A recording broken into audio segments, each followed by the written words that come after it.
Aurora Brown and Intersectional Psychology acknowledge the traditional owners and custodians of country throughout South Africa and their connections to land, water, and community.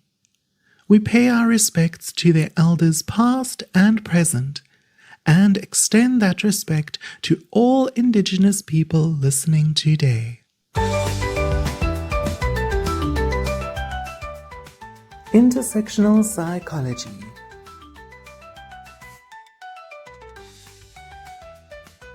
Intersectional Scenes, Episode 5.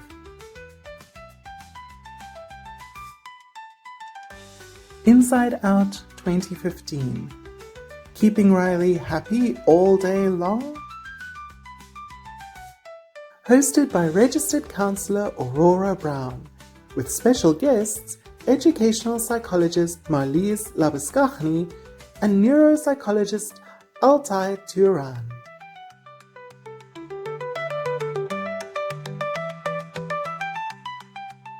Hello and welcome back to Intersectional Psychology, a podcast that explores psychology's role in promoting social justice. I'm your host, Aurora Brown.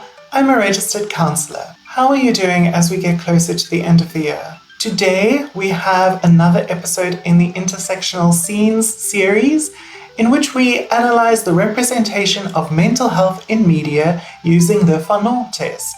In this episode, we are covering the 2015 Disney Pixar animated film Inside Out. And I have not one, but two fantastic guests to help me analyze the film. This podcast is made possible by and with your support. You can get bonus content and extended episodes at patreon.com/intersectional psychology. And if you're unable to support us financially, you can always rate and review the podcast in your preferred app. It really helps other people find the podcast. Marlize Labuschagne is an educational psychologist in private practice. She is especially passionate about neurodiversity affirming work, and her therapy is informed by her integrated brain-based and internal family systems training. Hello, Marlize. Hi, Aurora. Thank you for that introduction. My next guest is Altay Turan. Altay is a clinical neuropsychologist in private practice. He has a special interest in ADHD and psychotherapy informed by neuroscience, especially for people with neurodiversity or acquired brain injury. Welcome to the podcast, Altay. Hello, I'm very happy to be here.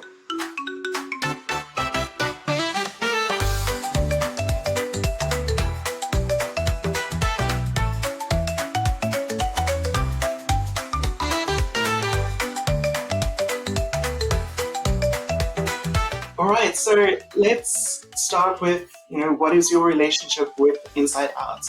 When did you first watch it? What's your history with it? Marlize? Yeah, I was a little bit late to the party when Inside Out came out.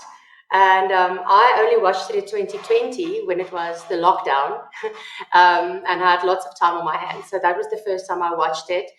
And it was also the first year of my master's degree. My husband and I are big fans of the Pixar movies. It's always very, very touching the way that they approach the topics. And a part of me really loved it. A part of me was very much moved by the way that they represented the emotions. And I almost felt that I could identify a little bit with Riley because we also moved cities when I was 11 years old, 11 turning 12. So I very much could feel and understand some of the emotional challenges that she was dealing with. And also I was a grade 3 and a grade 1 teacher before I started with my psychology journey. So looking at the movie from the perspective of the little ones and the emotions developing, I enjoyed that. But I also had a part that was a little bit uncomfortable because the lens with which Riley's experience was presented was very much as if it is generalization. And I also knew from experience that for many of my learners who were very rural, living in rural areas, that would not be their experience and that would not be how the emotions are developing and how they are experiencing their challenges and the systems within which they function. But yes, big fan of Inside Out, especially in the internal family systems work. yeah, the second one also loved both of the movies. Yeah, Inside, like the family in Inside Out is very much a stereotypical ideal nuclear family, which is not the Yes. case for, I think, many families in South Africa and even around the world. And obviously, there are cultural differences as well. Altay, what's your history with Inside Out? Not much, I'm afraid. I haven't even seen the sequel, but I have seen the first one. Thank goodness. um, and it's interesting because I watched it before I had any interest in becoming a clinician. And the truth is, I was very triggered by it because I hadn't been in psychotherapy. So watching a movie that was all about seeing a little child, what are the emotions going on in his head, I remember being like, I don't want to watch this. It's stirring things up. It's making me think about stuff I don't want to think about. And it's very interesting because I never reflected on the movie as a, how do I put it, as like a symbol of how it is that people think about emotions, or rather how, what are the stories that are seen as the most compelling or the way in which we represent emotions. I mean, I was thinking about the caricatures of the emotions, right? I mean, it's not happiness, it's joy. Why joy?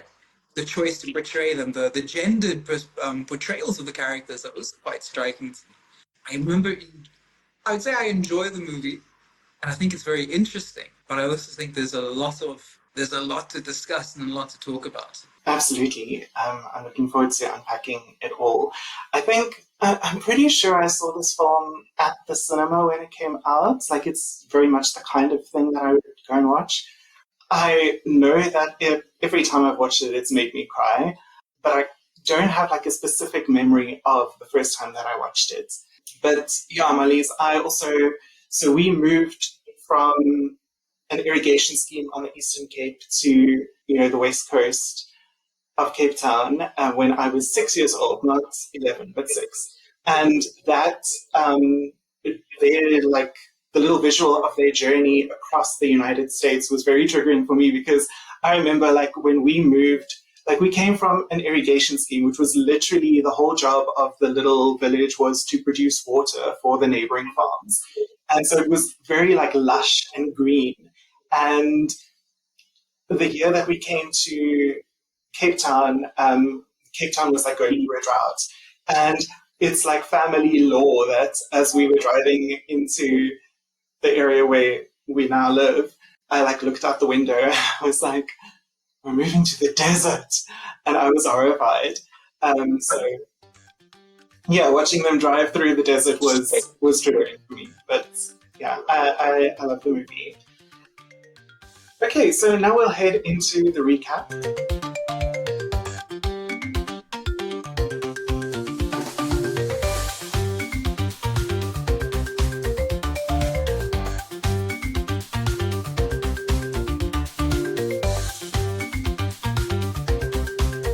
But anyone who is listening or watching who has not yet seen Inside Out, like, please be warned, there are major spoilers ahead in this recap. Alright, so picture it, nothingness. And then a voice over asks, do you ever look at someone and wonder what's going on inside their head? Okay, so we learn that this voice belongs to Joy, a personification of the emotion joyfulness, happiness, optimism. She lives inside the mind of a girl called Riley Anderson, along with 4 other emotions: sadness, fear, disgust, and anger. Each of these emotions are characters in the film, and they each have their own signature color. Joy is yellow, sadness is blue, fear is purple, disgust is green, and anger is red.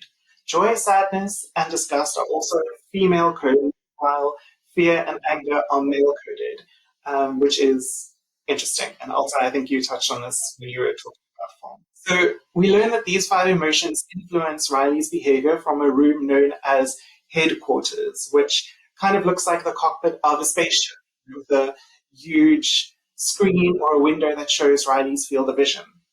Can I jump in there? So I remember thinking about what am I going to talk about, and I remember looking up parts of the film beforehand and looking up, and then I remember they talk about there being a cockpit, a headquarters, and it's funny because they kind of make it look like it's in her head, right? It's the headquarters for the emotions, right? Which is cute. It's a little joke. But what I found interesting about that is the choice to represent these emotions as if they are separate characters that influence how things go on, and they're pressing different buttons, right?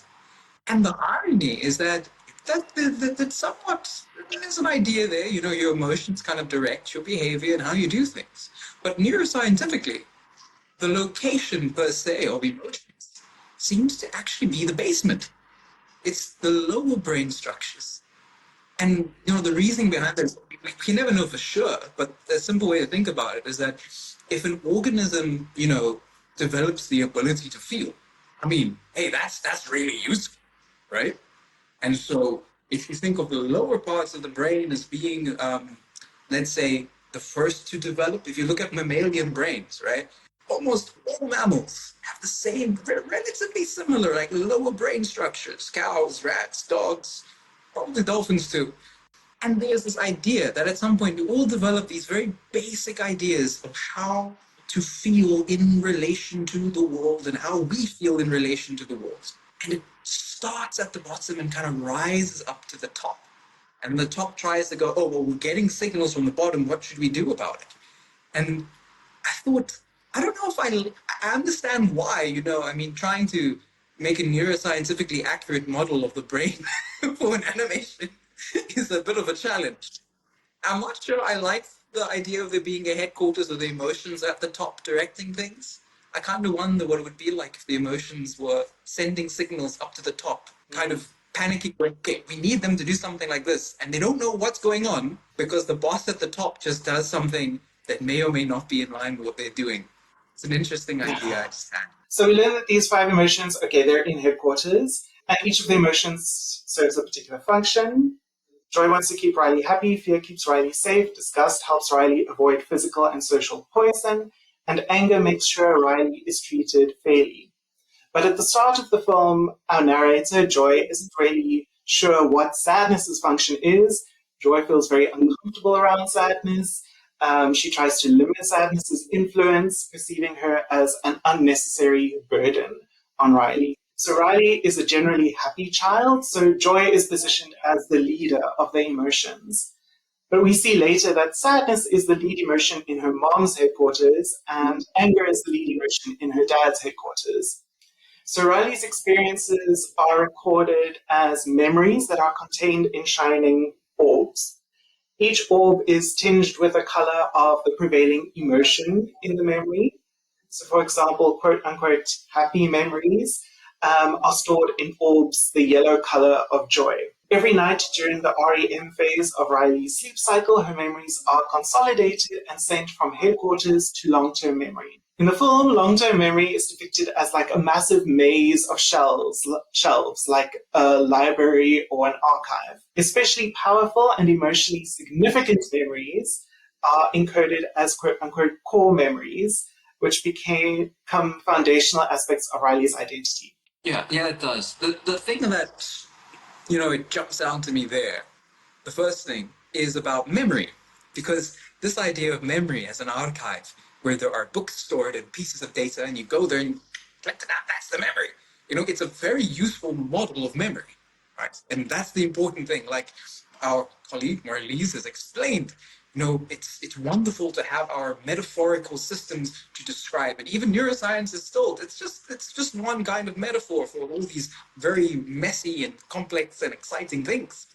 This idea of memory being something that is stored in a little cupboard, kind of, and bring it out and it's there.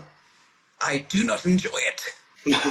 No, because every time we recall a memory, it changes. We change it, and it depends on the state that we're in when we recall it. And even just the act of recalling it, we're making links to other experiences that are salient to that moment. And yeah, a memory is not self-contained in an orb. Is that what you were saying? Yeah, that's what I was going to go to. There's this beautiful quote by, I can't remember his name, how embarrassing, but it's the idea that the senses deform the world and the mind forms it. And every act of every act of every act of memory is an act of creation, is a recreation of a moment.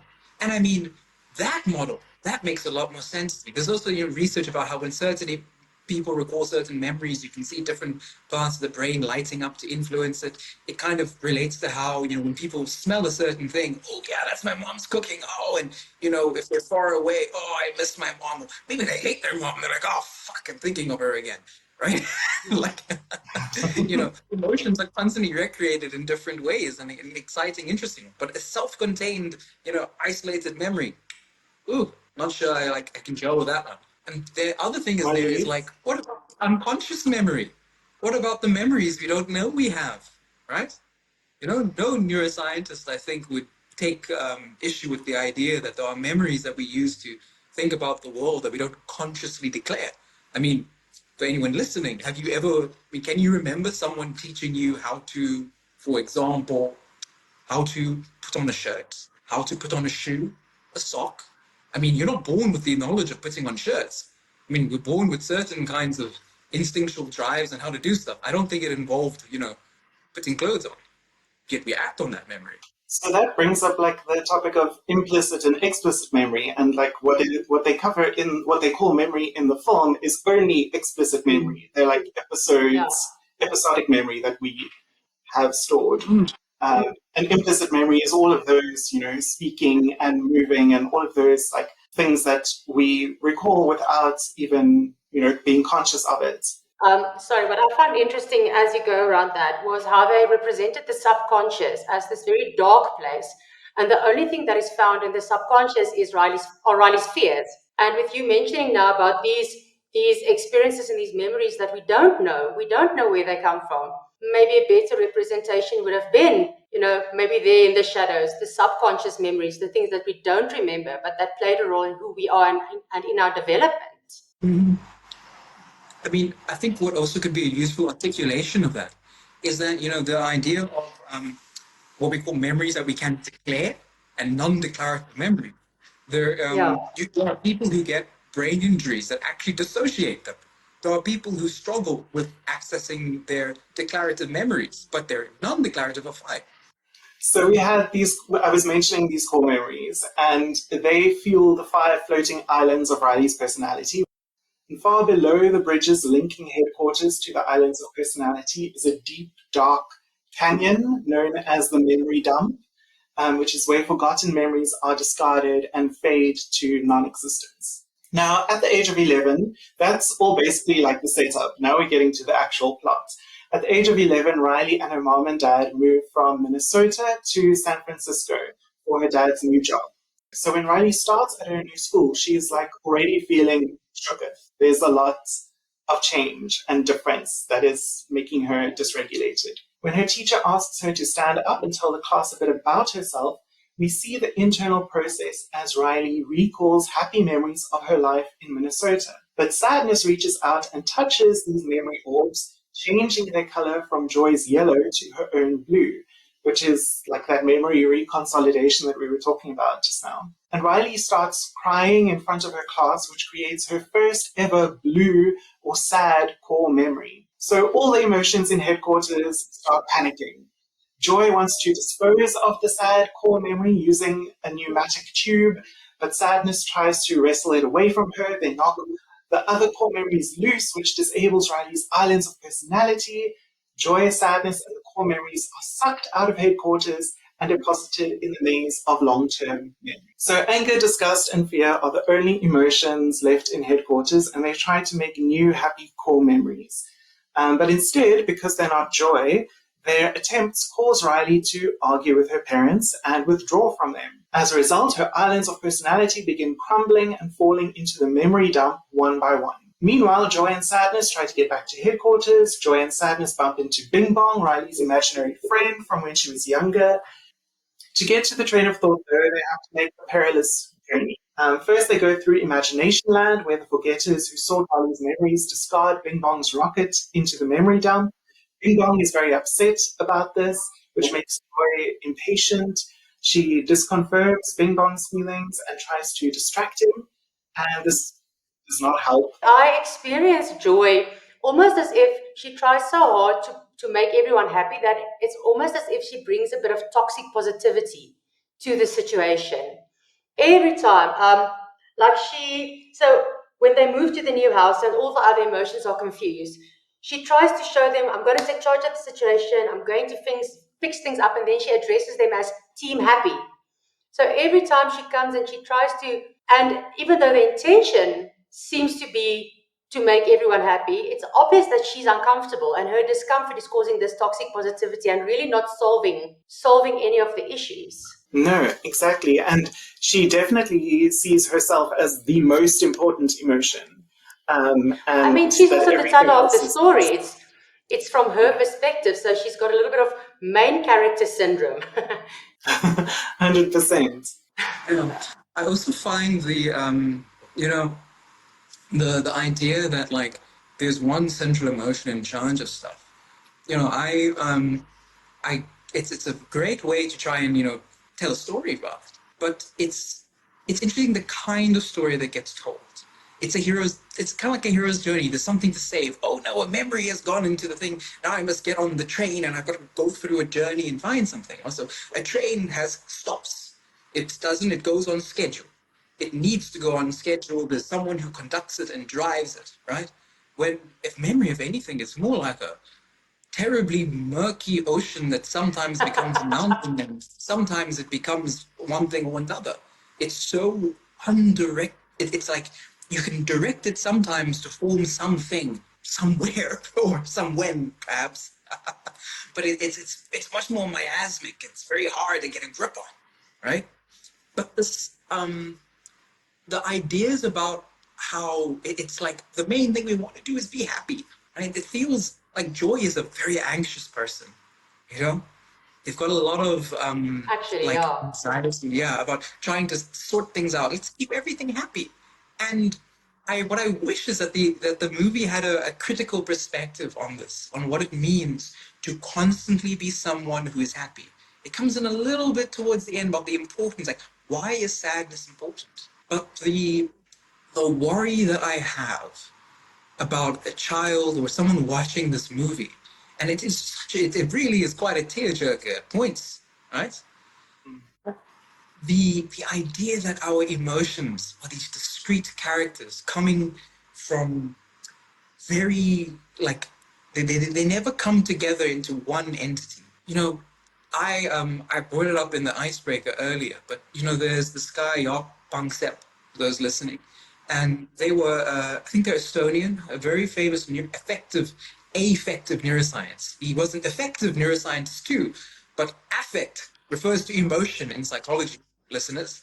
So he basically tried to say, look, if I stimulate the brain circuitry of mammals, I seem to elicit particular emotional responses when I go across certain circuits. And he identified 7 separate ones. And maybe at some juncture we can go through all of them. But as an example of what I mean here, one of the circuits seems, and he calls them basic emotions. One of them he called rage. He spells it in capital letters to distinguish between the description rage and his neuroscientific rage.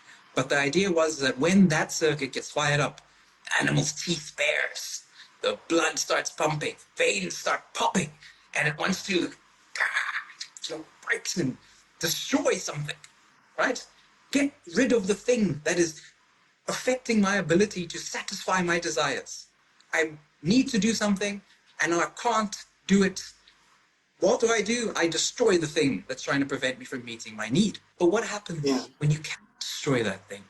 What happens when it's not okay to feel that anger towards that thing? Well, the idea is that anger then becomes inwardly directed, and it becomes shame.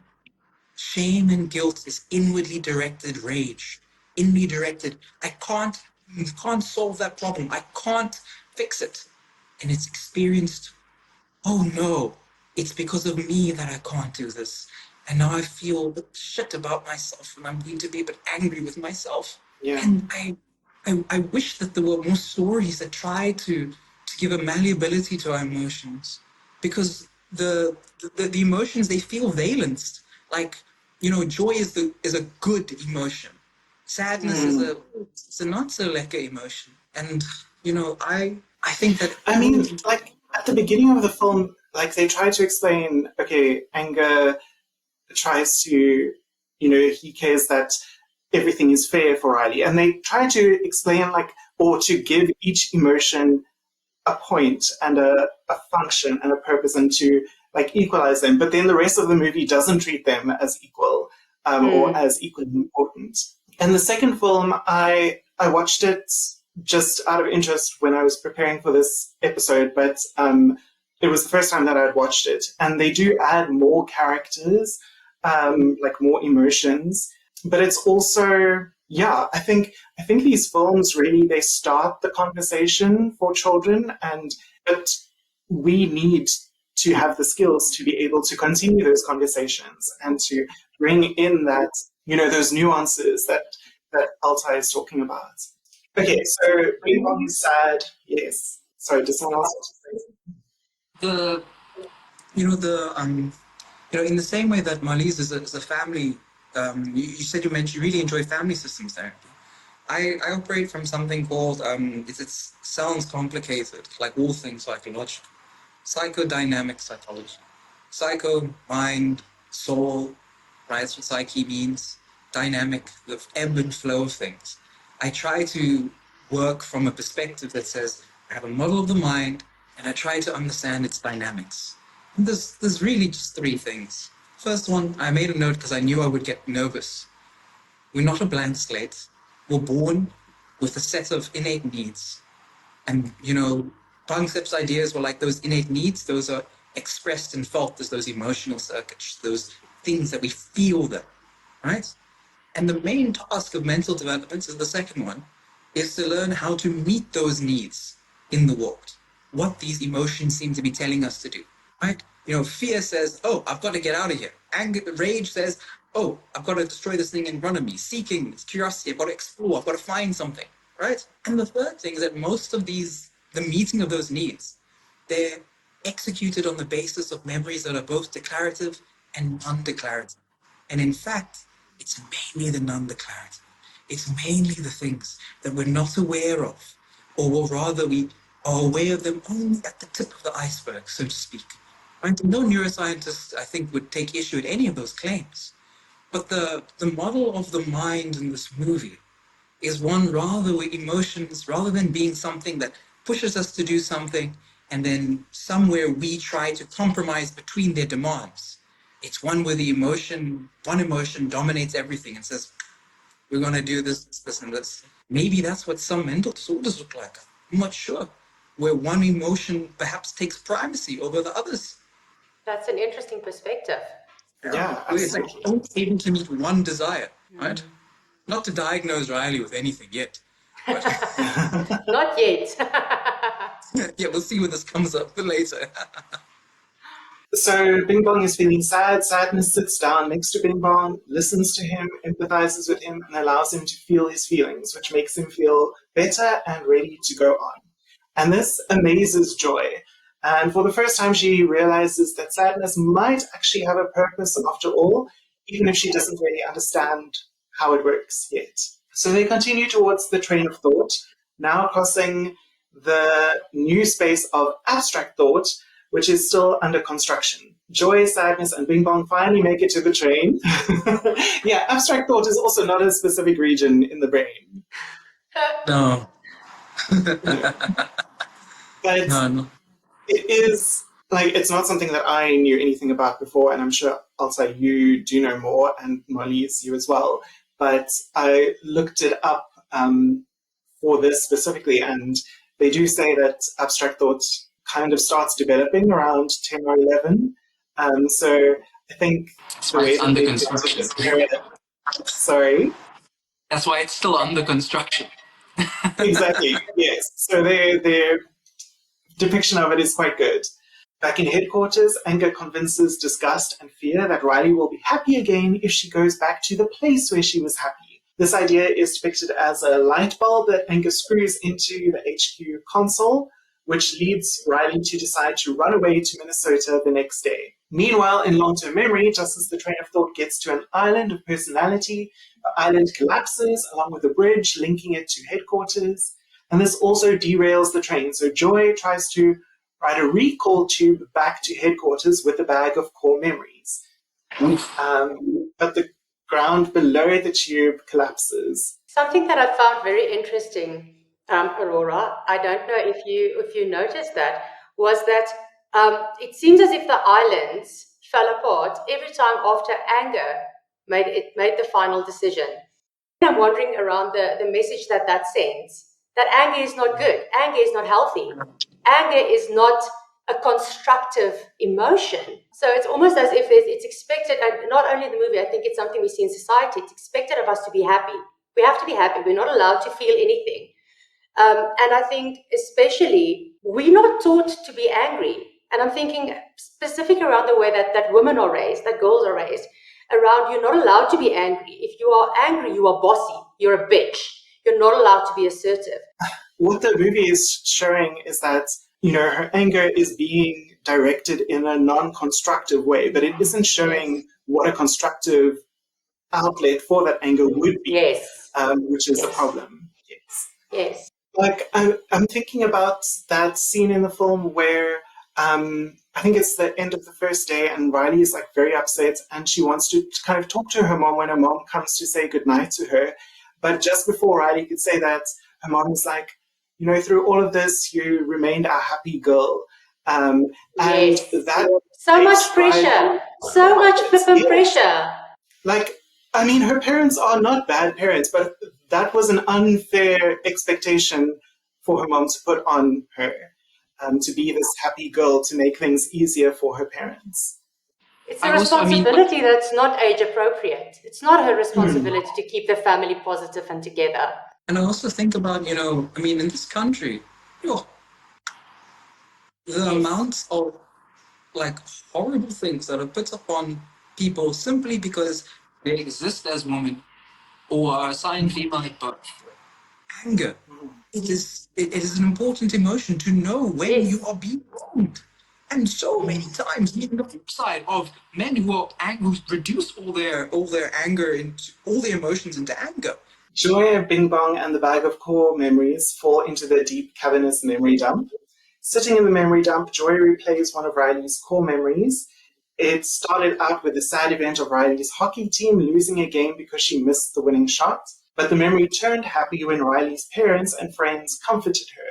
And finally, Joy realizes that sadness's purpose is to alert Riley's loved ones when she needs emotional support. Joy and Bing Bong find his magic song-fueled wagon rocket to escape the memory dump, but they can't get high enough. So Bing Bong sacrifices himself by jumping out of the wagon rocket just before it ascends. Joy makes it back up to long-term memory, and Bing Bong fades away forever. Anger's idea to run away has caused all of Riley's islands of personality to collapse. Riley falls into a depression, and the console in headquarters shorts out. So anger, disgust, and fear can't get Riley to change her mind again as she boards the bus to Minnesota. Just then, Joy and Sadness crash into the window of headquarters, having used a tower of cloned imaginary boyfriends to trampoline up to headquarters. And if that last sentence didn't make sense to you, then just go and watch the movie. So anyway, Joy and Sadness are at headquarters, but they can't get into headquarters.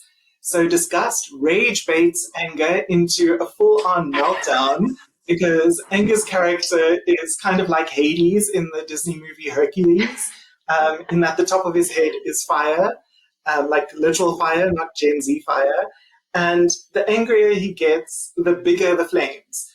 So once Anger is like fully a furnace, Disgust uses him as a blowtorch to make a hole in the window so that Joy and Sadness can get in. Anger, Disgust, and Fear are super relieved to have Joy back in charge. But to their surprise, Joy hands over control of the console to Sadness, who unscrews the idea bulb from the console. This restarts the console, prompting Riley to get off the bus and run back home. So Sadness makes all of the core memories sad so that Riley can be honest with her parents. And Riley starts crying and confesses that she misses her old life and that she doesn't want to disappoint her parents by not being happy. Riley's parents comfort her and say that they also miss Minnesota. Sadness takes Joy's hand and places it with hers on the console, which creates a new core memory that is both happy and sad. A new island of personality forms, indicating a new maturity in Riley. 1 year later, 12-year-old Riley is adapted to San Francisco and made new friends. The islands of personality are all up and running again with new additions and improvements. Headquarters has an expanded console with room for all the emotions to work together as a team. They're a little concerned by a large red alarm light marked puberty, but dismiss it as probably not important. Okay, so like I said, I do have a few questions still lined up.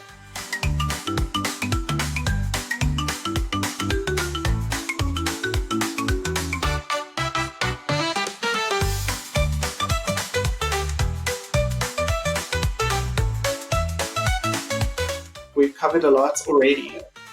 What are your initial thoughts?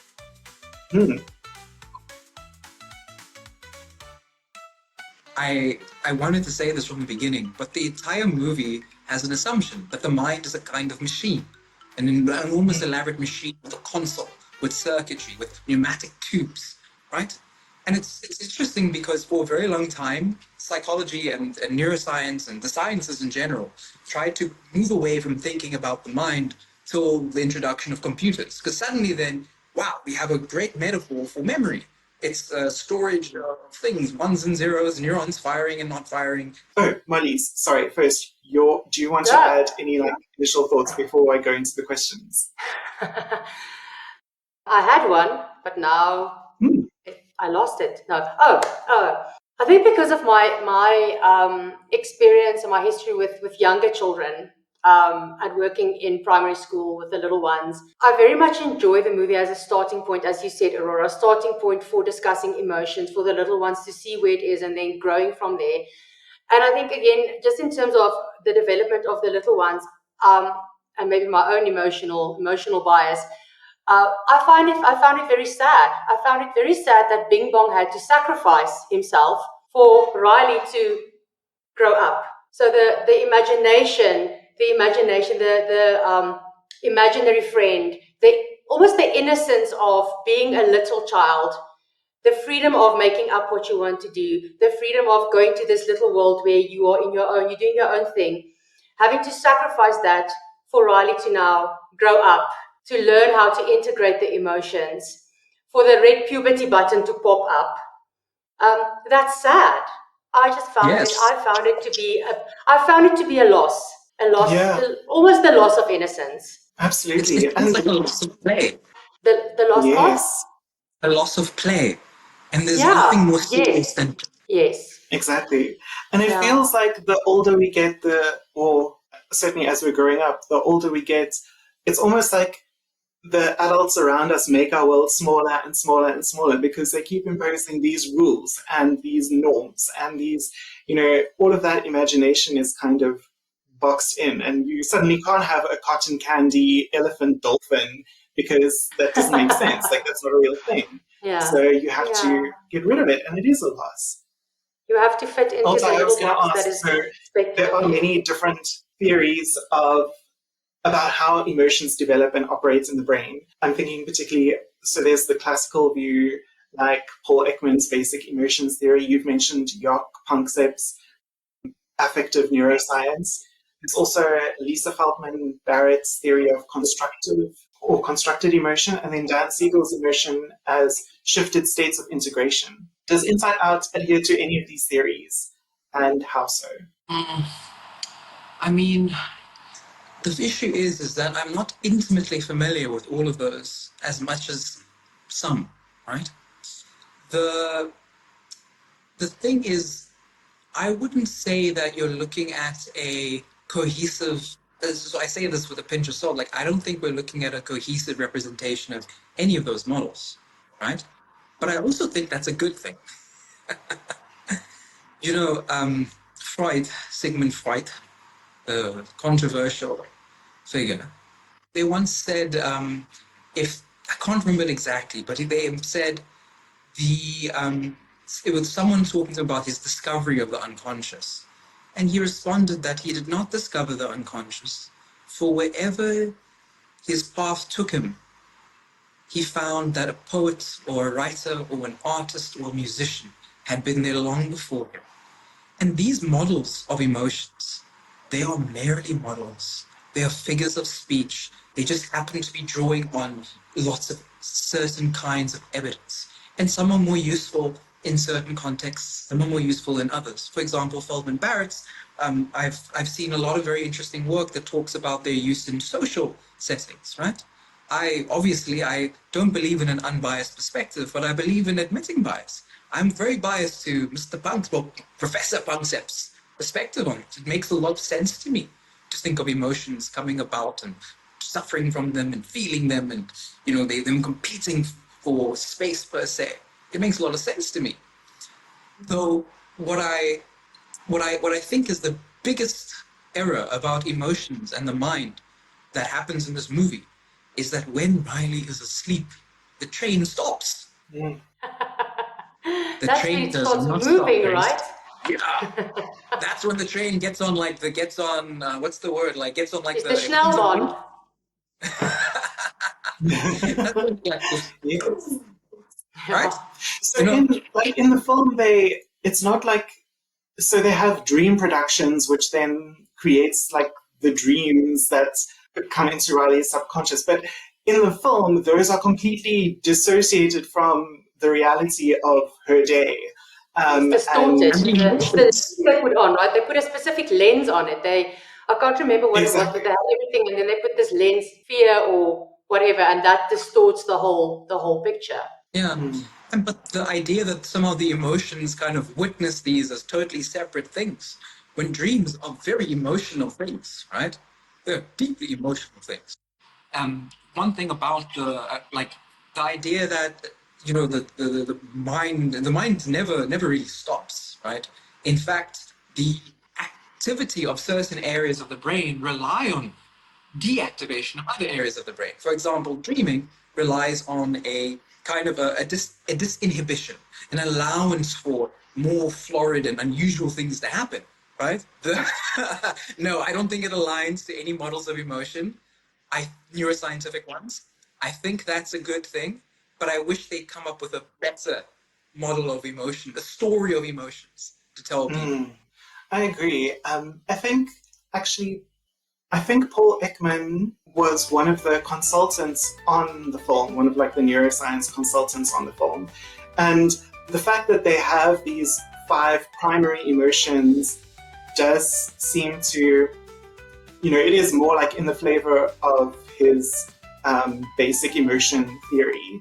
But I agree with you, like it doesn't, there are so many things that the film misses out that it doesn't really hold up to any kind of neuroscientific scrutiny.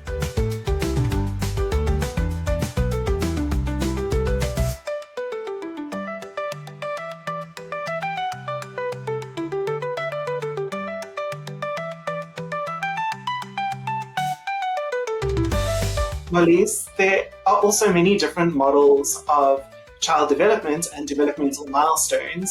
There's obviously Freud's psychosexual phases, Erikson's stages of psychosocial development, Piaget's theory of cognitive development, Bronfenbrenner's ecological systems theory, Bowlby's attachment theory, Vygotsky's zones of personal development or proximal development. And there's also your speciality, internal family systems. So there's no way we can cover each of these in depth, but maybe you could highlight, where Riley is at in relation to these as an average 11-year-old child. Yeah. Okay. So I made notes to prepare for this one, because I can go off on a tangent and it might not always make sense. So when we look at Riley at the age of 11, she's in what Erikson describes as the industry versus inferiority stage. So this is where she needs to build confidence. She needs to build competence. She needs to discover her sense of I can do things really well. So in this stage, we can see that none of those things happen. None of those things are happening for her. She needs to develop pride in her skills, her social skills. She's moving to a brand new place. How is she going to make friends? Her academic skills, the whole school environment is intimidating for her. Her sporting skills, we saw how going onto the ice rink, nothing happened for her. And then also she's comparing herself to her peers and evaluating her abilities against theirs. So taking a child at that age out of what they know and putting them in a whole strange environment. So now it's not building these core competencies. It is adapting to this whole new environment, feeling safe before they can actually start building on these core competencies. And then the risk at this age is feeling inadequate, feeling behind her peers, feeling I'm not good enough, and then also increased self-criticism. So she's losing everything, and we know that children tend to internalize.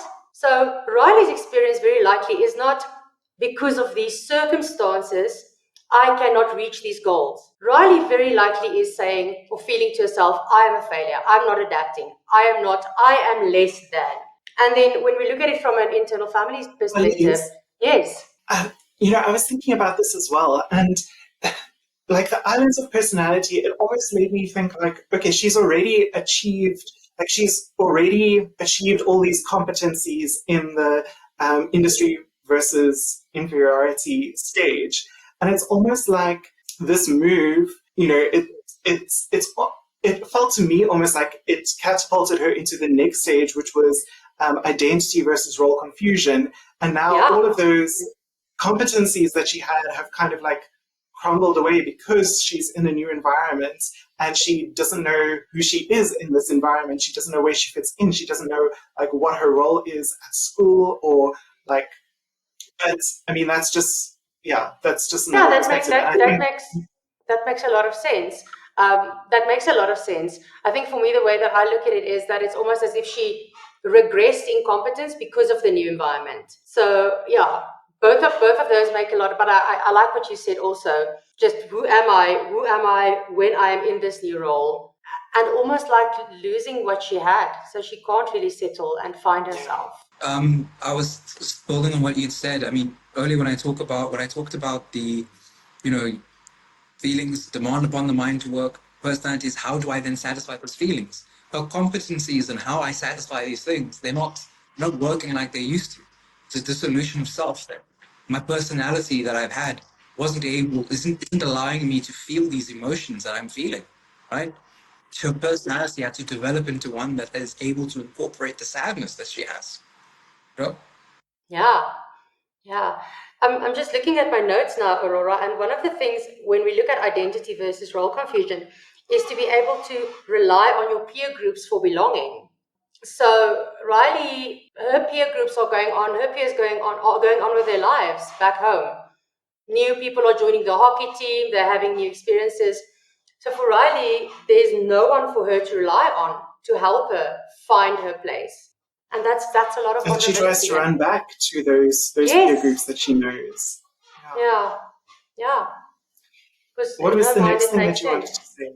Oh no, I was just thinking around the concepts of internal family systems where we have the different parts where you have an exile, which is the part that is described as the part that got hurt, the part that we are trying to kind of protect. And then we have the parts of the protectors, your manager and your firefighter, where your manager is proactive in preventing this exile from coming out and reacting, and your firefighter is reactive. And I'm just thinking around the way that all of these different emotions, it's as if joy is proactive, trying to prevent Riley from melting down, and then anger is reactive. No matter what the collateral damage is, I'm just going to do what needs to be done.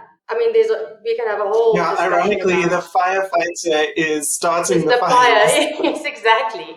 Yeah. So yeah, that was just very interesting for me. And very often when I work with internal family systems therapy, we're looking at exiled parts that are young. They're younger. It's very rare that you will have an 18-year-old part. They're usually primary school under the age of 12-ish. So if we look at the emotions as representations of these different parts, would you say that sadness then is the exile? Yeah, could be. Sadness could be an exile. Sadness could also be a firefighter, reactive. What I found interesting is when I'm looking at the parts or looking at the emotions have emotions. Joy experienced sadness. Disgust experienced anger. And I think that's something that we look at also when we're looking at internal family systems, is that there could be a part of you that is a manager that is, for example, trying to make everything happy. But in that, there can also be sadness in the way that it manages. You're managing how you do things. So yeah, I think all of them can have, when we're looking at joy as, like I mentioned before, toxic positivity, that could be a firefighter reactor, trying to reactively just keep the situation calm. I think this conversation is really like highlighting all of the flaws in the film. Trying to make the emotions these distinct entities, but they all have their own like emotions as well. Joy experienced like a proper sad episode, looking at the memory, and I think that was almost like her, come home, what do they call it? Come home moment for her, is like, oh wait, sadness is not bad. And that was because she was the only one that had this like really big shift in her own, the emotion who had a shift in her own emotion. Yeah, she really did go on that hero's journey and like learn a lesson. Yes. Altay, you mentioned your concepts, the different drives, affective drives. So if you would say that, like I tried thinking about how these emotions would map onto those, I guess like joy would be play, and anger would be the what is it? So fear would be the fear drive, and yes, anger would be the rage, and sadness would be the panic or the grief. Then where would disgust fit in? Also This is fear? what it gets very complicated, because the limitation of trying to represent these emotions as distinct entities is that trying to talk about them as coming together means they both press a button at the same time. When it's more like these complex feelings come together to form an experience of, for example, fear. So, disgust, right? I think it's like a combination of fear and rage, because it's like, ooh, this is something I need to be scared of. And I'm also angry because it's kind of just like it makes me want to get rid of it. The thing with disgust is the experience of, ooh, I don't want to be near this and I'm afraid of it. But I mean, Absolutely. I think the way the film explains it is disgust protects Riley from being poisoned either socially or physically, like through broccoli, which kind of is what you were saying, I guess. yeah. There's also like a disgust to be how do I put this? The experience of disgust. It's quite aggressive, eh? You don't get. Yeah. I mean, maybe you can be disgusted by someone's really shitty cake, or you can be like, nah, I don't really like it. Yeah, I don't like disgust. It's like get it away from me, man. And maybe you care a lot about, I don't know, red velvet cake, and so seeing a shitty red velvet cake disgusts you, right? I mean, but these things are so complicatedly applied into the internal world of people, you know. And the irony is that the film is inside out. Like, what does that mean? Like, it's catchy, it gets the point across, but I don't know what is. I'm not sure I understand the metaphor behind it. The problem is of trying to like say this particular emotion maps onto this system. It kind of shows the flaws in the film for those things. In fact, I would go a step further and say it shows a certain perspective that society has about emotions, has on the way we feel things. That they are things, they are separate entities. It's a very it's a very individualistic narrative, that these are separate people vying for attention in some kind of corporate machine. You know, the idea of it is actually quite scary. You're saying that we give a story to little kids about emotions, and the story is they work in a headquarters and have a chain of command, and they live in offices and they send things via pneumatic tubes. I mean, I'm loath to suggest that there's an HR department. Yeah. Like, what if there's an HR department? Do they have like workplace complaints? Do they send emails? I don't know. Do they have workplace policies? It's a bit scary, you know. Yeah, it is terrifying. No, I mean, you're absolutely right. It is a very capitalistic worldview that the film is projecting.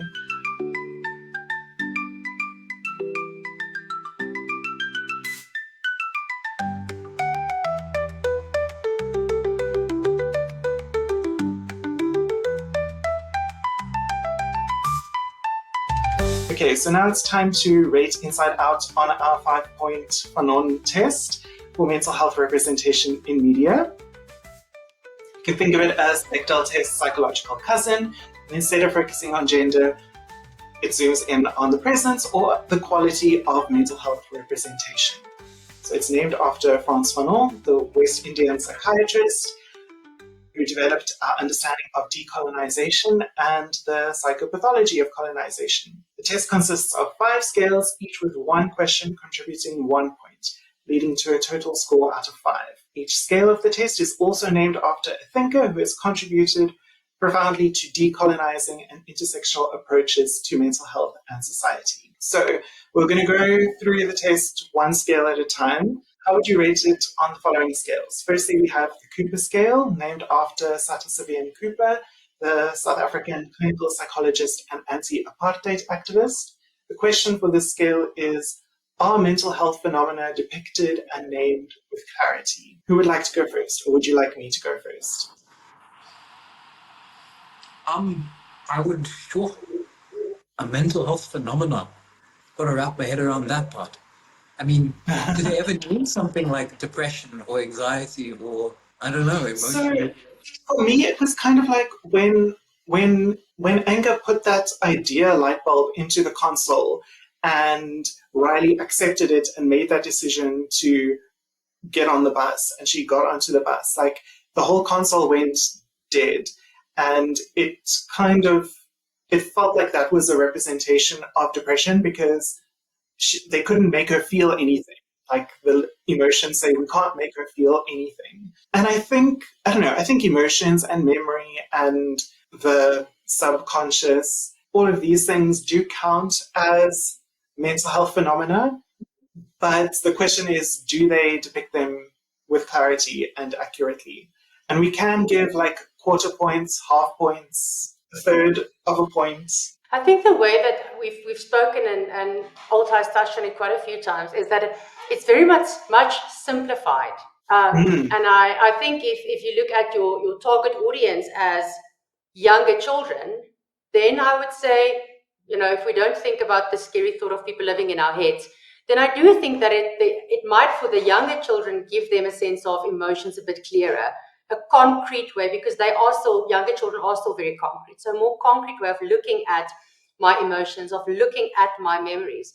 But I think then if you start looking at this from a teenager perspective, a young adult, an older person perspective, then it's just confusing because it's not as simple. It's not as binary as it is depicted, because as adults we know that sadness, like you've said, Altay, sadness is not just sadness. Anger is not just anger.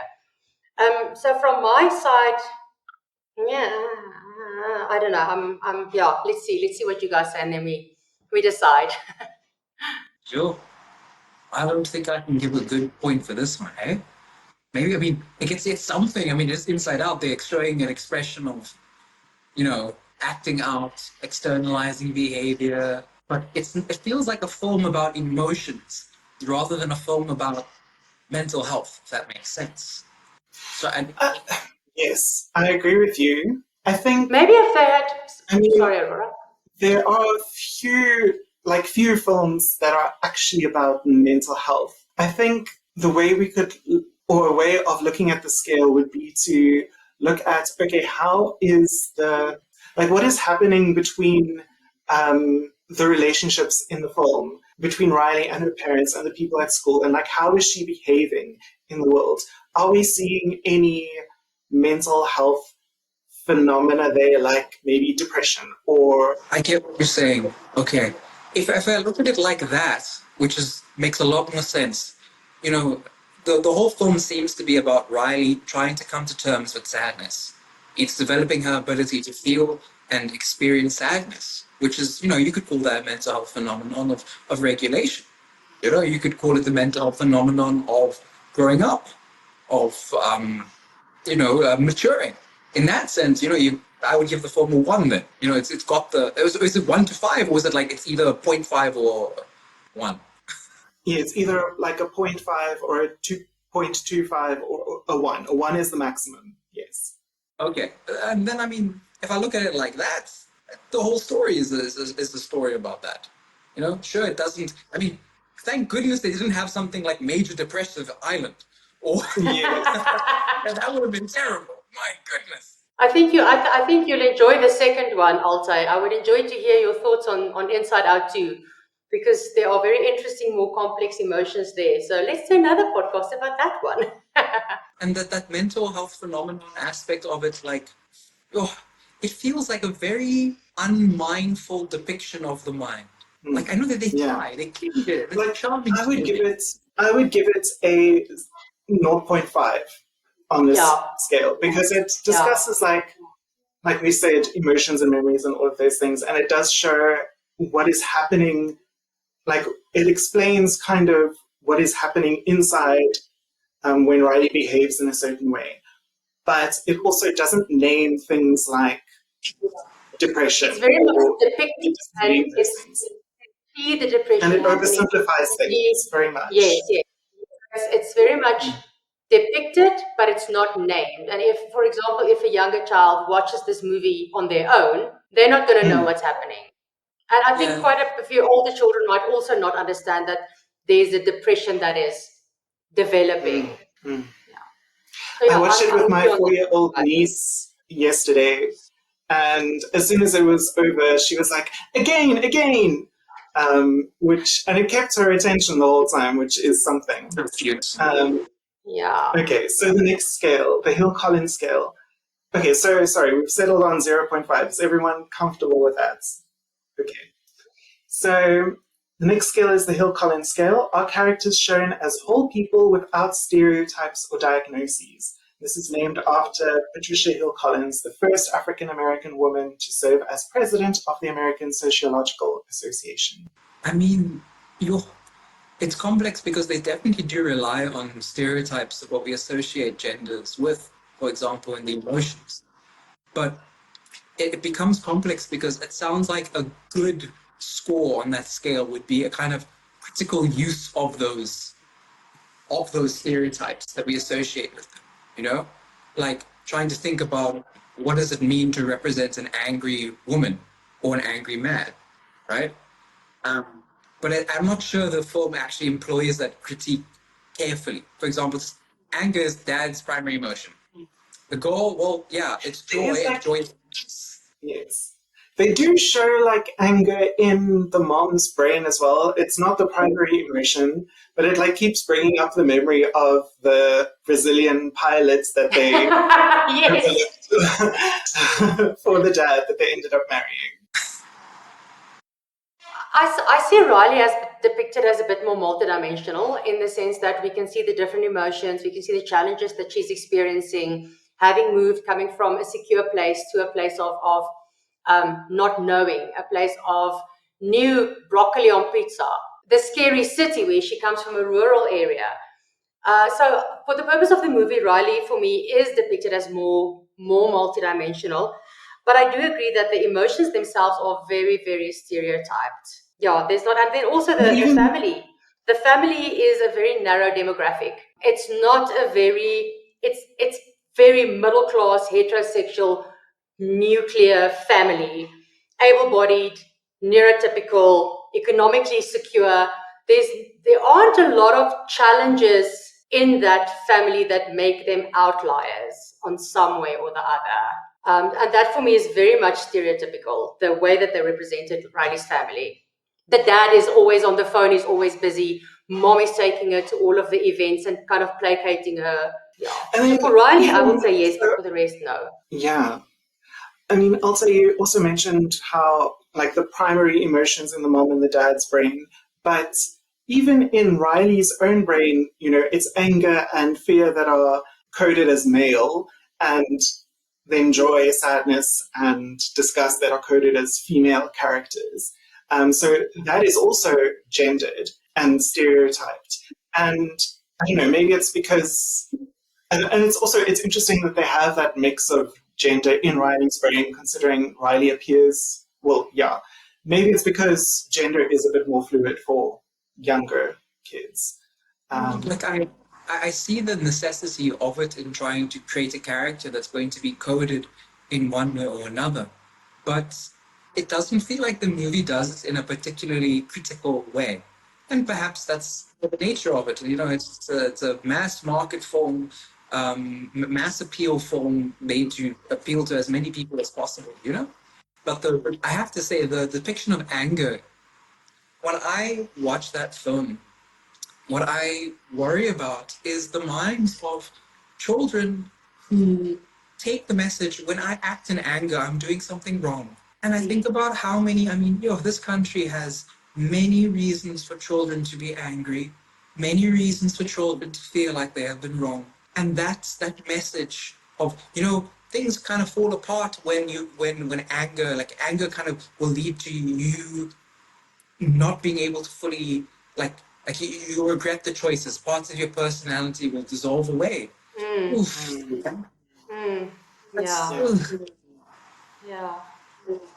It's not great. No.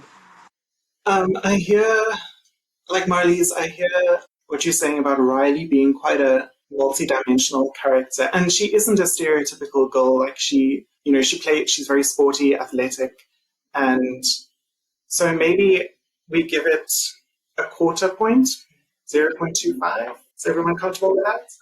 Okay, so the next scale is the Crenshaw scale. Does the story acknowledge and challenge intersecting systems of power and oppression shaping mental health? This is named after Kimberly Crenshaw, an African-American civil rights advocate and critical race theorist who coined the term intersectionality. Oh, that's got to be a 0, surely. Yeah, it Yeah. seems as if Riley's challenges are all depicted as internal. It doesn't seem as if there's any systemic influence except for moving because of dad's job. But And all it's of not the like conflict is internal, yeah. exactly, and it's not like they're moving into poverty or their Yes. socioeconomic status hasn't changed.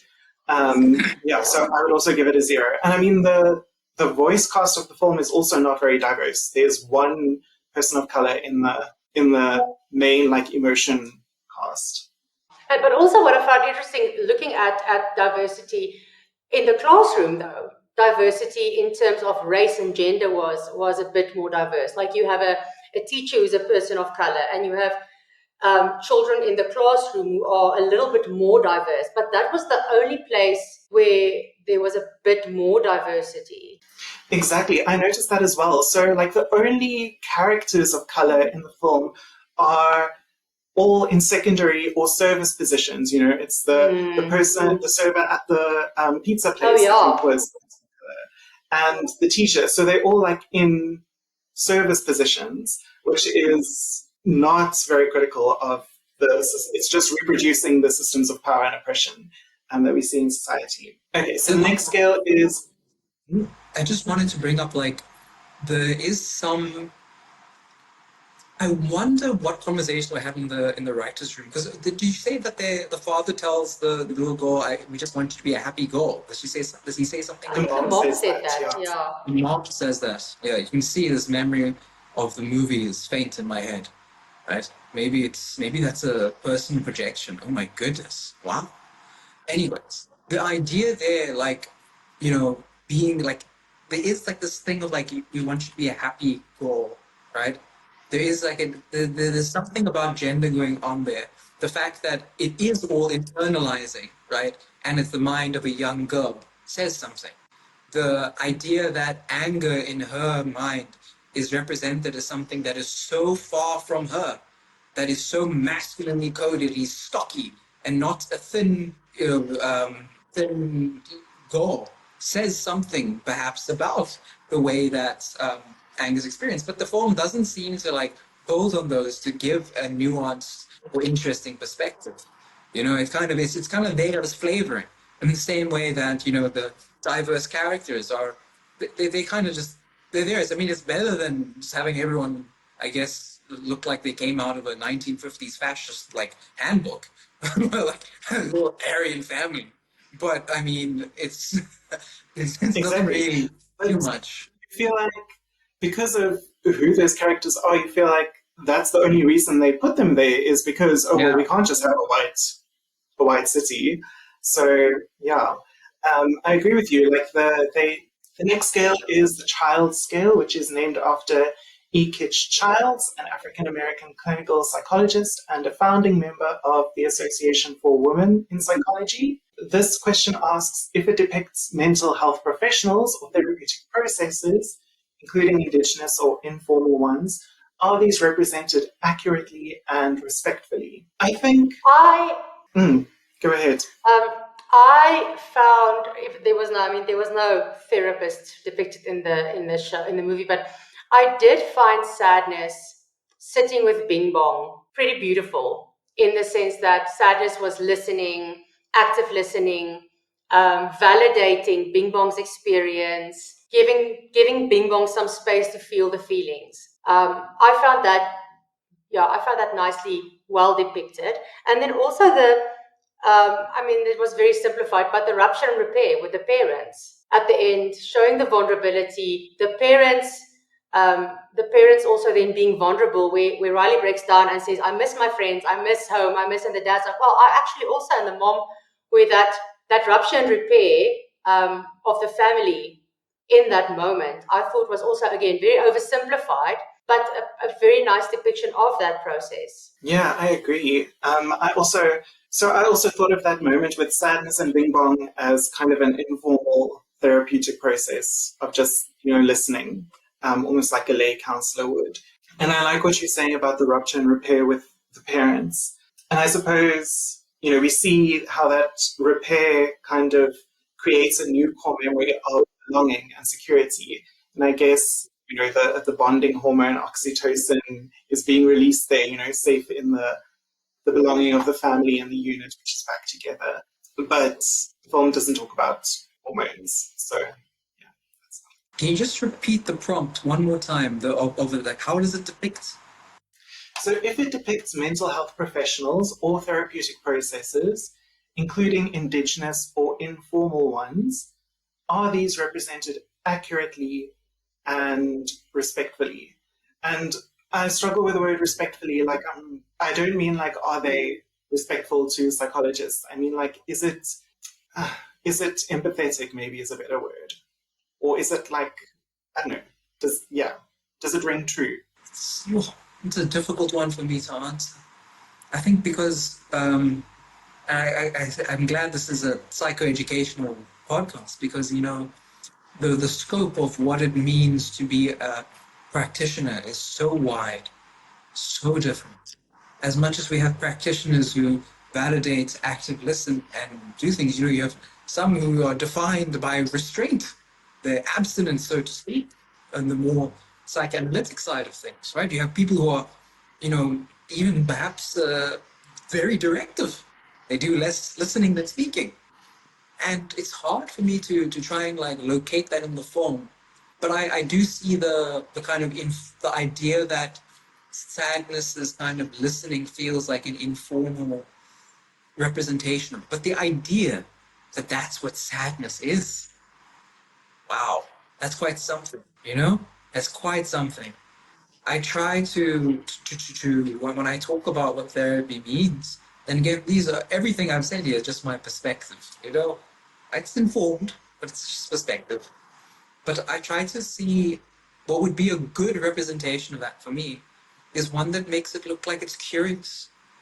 We're trying to see what comes up, not being judgmental, sensitive, caring, but curious, seeing what arises, how it arises, and when it arises, helping someone make sense of that. And the idea that, sadness, even helping someone make sense of that it's a bit tough. Oh, we go to therapy to be helped to make sense of things. Ooh. It doesn't help for a therapist to understand the other person. What matters is that person develops an understanding of themselves, that they can use that to make a choice about how they want to be satisfying their feelings and desires and emotions. And I can't say I feel like I see that being represented in the film. But don't you think sometimes, Altay, sometimes people first need that validation, the validation and the normalization of the experience that they are having before they start learning to understand themselves better? True. But the question therein is, why is that person needing the validation? Where does that come from? And what if these people, maybe they don't need the validation too? I mean, I think it says a lot about our mental health moment per se, that the way we, like, as if there's so much going on in people's lives that that pure act of being validated is therapeutic. It feels like it aids suffering. I mean, that says something, right? Yeah, that says something about the state of the world, to be quite honest. Yeah. But what do we give it to score? Yeah. Quarter point. Yeah.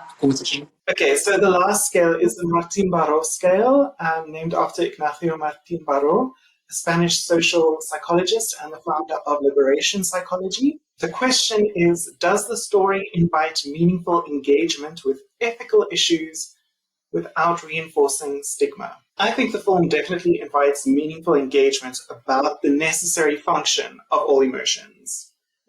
Throughout most of the film, joy kind of exhibits a type of, very rigid positivity that negates the purpose of sadness. And no one really likes to feel sad, even though it brings us a sense of catharsis and hopefully support afterwards. But I do think the film is more like the start of a conversation than a whole conversation in itself. I agree with you. It's not it doesn't feel like a reflection on those concepts. The way that sadness at the beginning was kind of being, it seemed as if joy tried to fix sadness and help sadness. But what the movie then did was to remind us that sadness is not a problem that we need to solve. Sadness is more a signal of what is going on inside and something that needs attending to. I think there are a lot of things that we can say about the ethical engagement and the stigma, but I did really like the way that sadness was shown as something to follow rather than suppress. And I think it's Ram Dass that says, emotions are neither good nor bad. They just need to be observed. If something pops up, just kind of like, there you are. Let's have a discussion. And for me, that very much is kind of where they go to with sadness in this. It has something to say. And the prompt for this question is, or for this scale, does the story invite meaningful engagement? So is it getting the audience to kind of think about these things afterwards, or is it providing a solution to the question it poses? I would say a little bit, just in terms of the way that sadness is encouraged as a meaningful and a valid emotion and not something to be pushed away. I can see how that could lead to conversations and how we deal as a society with sadness. Is there? And I think about what you said at the beginning of this with regards to it feels like it can get the conversation started about how do we treat sadness, for example. But when we think about where and why do we feel sadness? I mean, they picked a very, I wonder how well does the film make a person think, how do I react to my feeling of sadness in reality? I would love to see so it's been 10 years since this film came out. I would love to see in another 5 years, how many kids who watched this when they were little are now going into neuroscience and wanting to study neuroscience. I would love to see if it had that kind of impact. Ooh, I wonder how many people are bringing up Inside Out in therapy. So many, probably. It just clicked now. My first exposure to the film was the core memory meme. Or it's like, oh, this is a core memory. That's my first exposure to the film. Yeah. So I would give this scale a 0.5 point. How do you feel about that? Makes sense when you think of it as sad. Being able to reckon with sadness is not really, it's very stigmatized. People don't want to be feeling sad. And what you raised earlier, how do we react to our feelings of anger or rage, is also something that needs to be thought about as a society. So if we add all of this up, the score is a 2.5, 2.5 out of 5. Do you feel like that's too high? Altay, I saw that eyebrow. Made me think like, thank goodness we aren't like going to be like, I've got some film critic friends. I don't know how they feel. I wonder how that's going to be. I'm glad this isn't going on Rotten Tomatoes. Yeah. But we'll invite the Inside Out stands we'll invite their rage. Yeah, and this is not a reflection on how much we enjoy the film or how good it is technically. It's about its representation of mental health.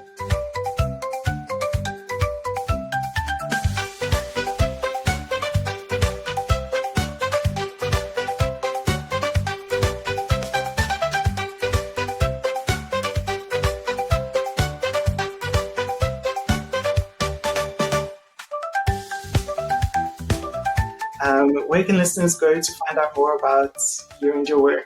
Marlize, should we start with you?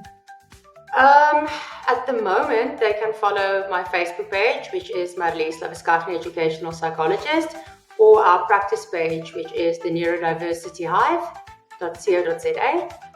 That is where we are mainly sharing at the moment. Perfect, thank you. Altay? Well, if they were interested in my practice and what it is I do and my interests, my website, www.maiapsychology.com, Maya Psychology, www.mayapsychology.com. There's a lot about my practice there. If people would like to get in touch with me, and contact details, whatnot. And my TikTok where I post psychoeducation stuff, though I haven't been very good lately because I've been too busy. It's Rainbow Nation. I want to talk about South African-centered ideas with psychology. I love that name. Thank you both so much. I really appreciate your time. Thank you for listening to Intersectional Psychology. Please follow or subscribe to the podcast to get every episode. If you enjoyed this episode, please rate and review Intersectional Psychology in your preferred app. It really helps other people find the podcast. This episode of Intersectional Psychology was researched, written, recorded, and edited by me, Aurora Brown. For a transcript of this episode, please see the link in the show notes on your podcast app or go to intersectionalpsychology.com. You can also check the website or the show notes for a full list of references for this episode. A video of this episode with closed captions is available on youtube.com/@intersectionalpsychology. To support this podcast and get access to bonus content, including additional episodes and interviews, as well as more guided mindfulness sessions, please go to patreon.com/intersectionalpsychology. You can also chat with me on Blue Sky at intersectpsych.bsky.social and Instagram, Facebook, or TikTok at Intersectional Psychology. But mostly Blue Sky. Aurora Brown and Intersectional Psychology are committed to the Sight Black Women praxis. All episodes of Intersectional Psychology are for educational purposes only and are not intended to be a substitute for professional mental health advice, diagnosis, or treatment. I, Aurora Brown, am not able to answer specific questions about individual situations. Always seek the advice of your health provider with any questions you may have regarding a mental health condition. Never disregard professional medical advice or delay in seeking it because of something you have heard or seen on this podcast. If you think you need immediate assistance, please call your local emergency number or any mental health crisis hotline. Everyone deserves good mental health.